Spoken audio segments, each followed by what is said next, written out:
every decision in Washington eventually finds its way onto America's highways.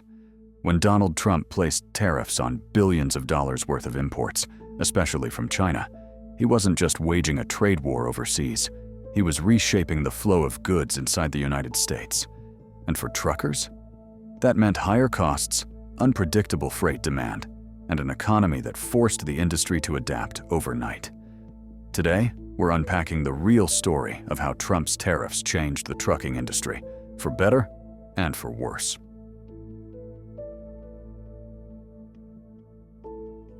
Starting tomorrow, the United States will implement reciprocal tariffs on other nations.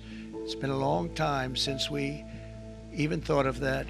But we will charge them approximately half of what they are and have been charging us. So the tariffs will be not a full reciprocal. I could have done that, yes, but it would have been tough for a lot of countries. A tariff is essentially a tax on imported goods. For example, if the US slaps a 25% tariff on steel from China, that steel instantly becomes more expensive for American buyers. The theory behind tariffs is simple.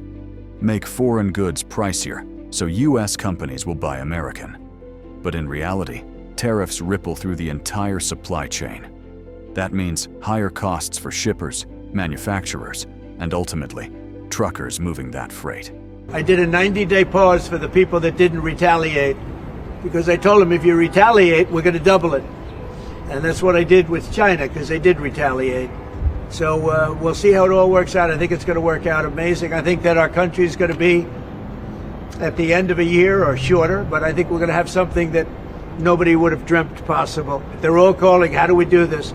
They all want to make a deal. Somebody had to do what we did. Suggested that with tariff rates as high as they are now, it's effectively an embargo of trade between the United States and China. Do you see it that way? That's true. 145% is very high, and it won't be that high.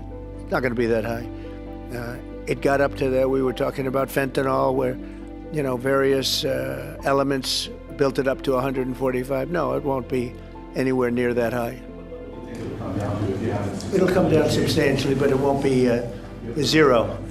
It used to be zero. We were just destroyed. China was taking us for a ride, and just not going to happen. It's not going to happen.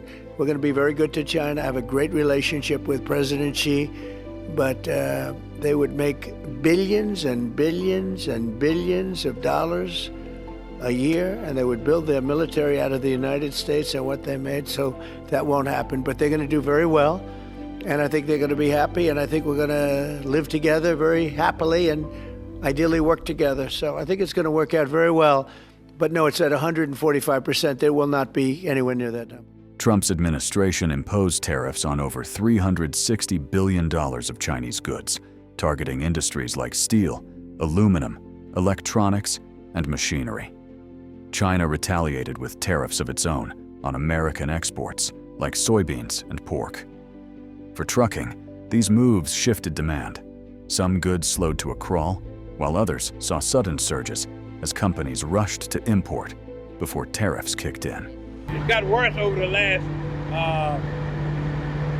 real worse over the last few months. Hopefully the fuel price can stay down a little bit. Right now we are looking at some change. Something is changing. Maybe will be good for us drivers. You can't afford to buy nothing for the truck. Tires $400, $500. All is sky high. Truckers felt the effects almost instantly. Import-heavy markets like Los Angeles, Long Beach, and Savannah saw freight volumes swing wildly. In 2018 and 2019, many shippers pulled freight forward, creating short-term booms. But once tariffs stuck, volumes dropped. Owner-operators hauling containers and flatbeds saw rate volatility. Tariffs on steel meant fewer steel imports, so flatbed freight tightened. Meanwhile, retaliatory tariffs crushed U.S. soybean exports, leaving trucks that normally hauled grain to ports sitting idle. These weren't abstract policies. These were empty loads and unpaid bills for truckers. Another worst week for the trucking industry. I'm actually sitting in Seattle, Washington right now without a load. I don't have no load right now. I dropped my load 8 o'clock in the morning and it's already 1 o'clock. that I'm sitting here waiting for the load. A lot of people been asking me, does it gonna get fixed? Is it gonna get better? I have no fucking clue what is gonna happen, because day by day it's getting worse and worse. I have no clue. I haven't seen trucking industry like this in the past 10 years. This is the worst year for the trucking industry. Worst year. And when I came to a truck stop, I reserved a shower. There were 23 people in front of me in the line. 23 people. It's been 4 hours I'm waiting for the shower, and they still 3 people ahead of me. Still. So you can imagine that how many people are sitting at this truck stop without a load.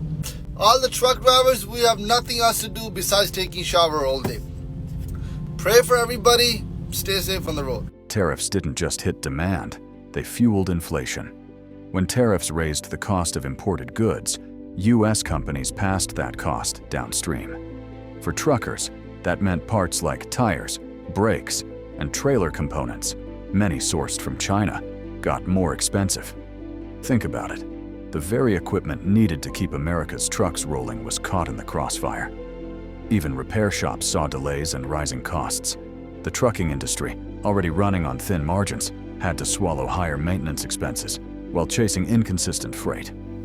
Were tariffs all bad? Not exactly. Some U.S. industries benefited. Steel mills in certain states ramped up production, creating local freight opportunities.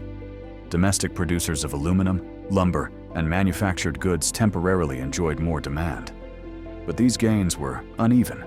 For every mill town that saw a boost, there were farmers watching crops rot because China stopped buying. For truckers, this meant opportunity depended on what lane you were in.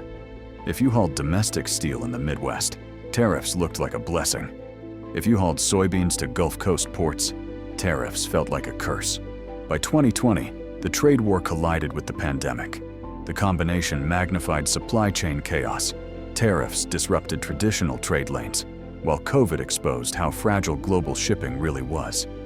Even today, many of those tariffs remain in place. Trucking companies continue to navigate a market shaped by political decisions made years earlier. The long-term lesson? Trucking isn't isolated. When trade policy shifts, trucking feels it first and hardest. So, what do tariffs teach us about the trucking industry? That it's never just about the truck and the load. Global politics, international trade, and decisions in Washington ripple straight into the cab of a Peterbilt or Freightliner. For truckers, the challenge is to stay adaptable, because what happens in Beijing, Brussels, or DC will always find its way onto America's roads. Thanks for watching. If you found this breakdown valuable, hit the like button, share it, and subscribe for more deep dives on the business of trucking.